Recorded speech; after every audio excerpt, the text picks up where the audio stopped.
So, what was your impressions of the G20 when we went last year? You know, when I hear people use the word fascist, it's usually a hyperbole by some douchebag. I think the G20 qualified as fascist.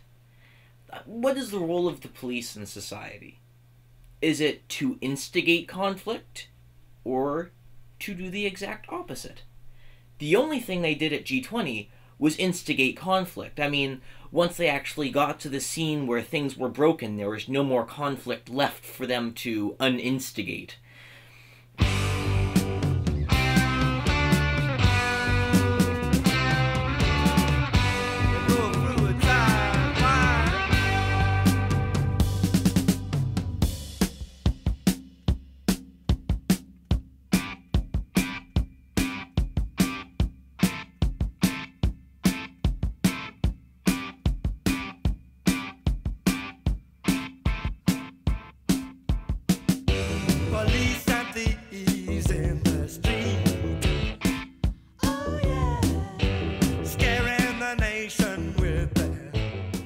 So, what's the process you have to go through now? Well, I have to talk to the realtor, talk to him about what possible mortgages I can get, because it's very difficult to get a mortgage on a place without a house on it, because the bank doesn't like it as an asset. Right. Well, usually you need a loan with at least 50% asset. down, but apparently Erica knows a person that turns a blind eye if you give them $500 and says everything's cool for a mortgage.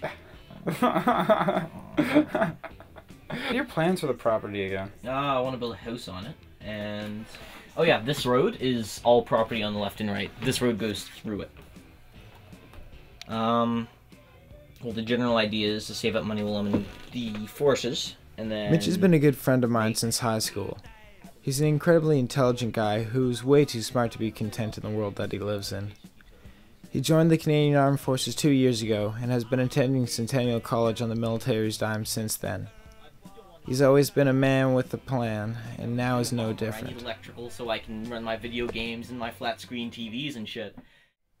We've had many interesting conversations, but since last year, the G20 has been a recurring topic with us, always igniting an angry tirade from either him or I.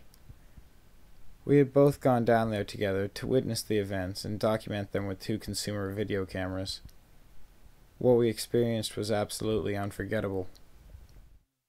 I don't know what they were doing, sitting around in their security area while people were wrecking Yonge Street. Why do you think that they just let the Black Bloc protesters do that? And because it justified their presence. Mm-hmm. Justified 50,000 police. Sorry, what if I could be incorrect on this? I believe it was 50,000 police officers, or some ridiculous number to secure G20. The situation developed at a breakneck pace. 1 second, the police line was settled a decent distance from the protesters. But suddenly, and without warning, small groups of police officers started to charge forward at the crowd. Then, the march forward began.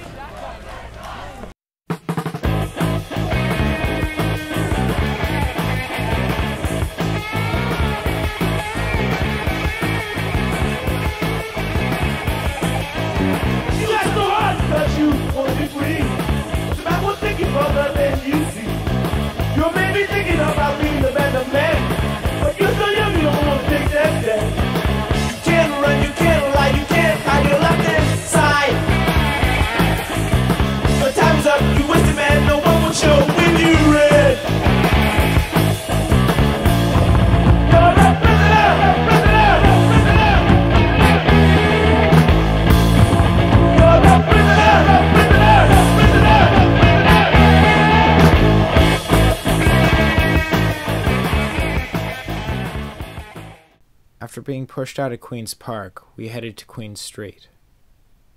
Finding our way there was simple.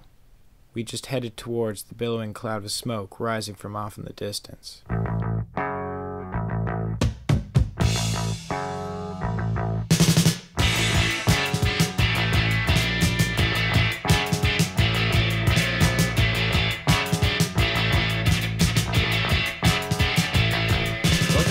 I guess we got there afterwards, because we got there, they were just burning. You saw the smoke plume from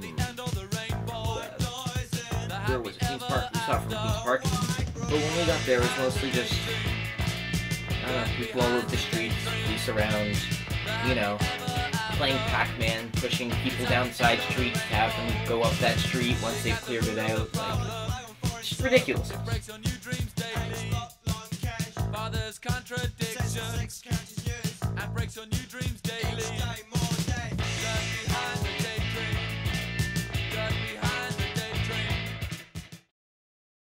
Hey kids, wanna go walk around downtown Toronto with no cars? Oh, and there's a bunch of other people walking around down there too. Oh, and they're taunting the cops. Oh, and you're probably gonna get away with it too. Did it validate any kind of like beliefs you had about, I know, things like the like organizations? Oh, like validated my suspicions that police aren't actually there to protect anybody. They're there to get a paycheck for arresting you and enforcing the law. Or just enforcing it for fun because they feel like being assholes.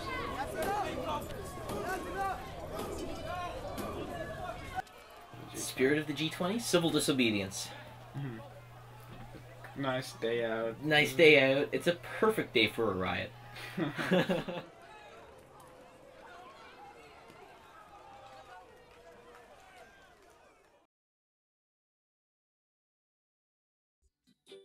Police and thieves in the street,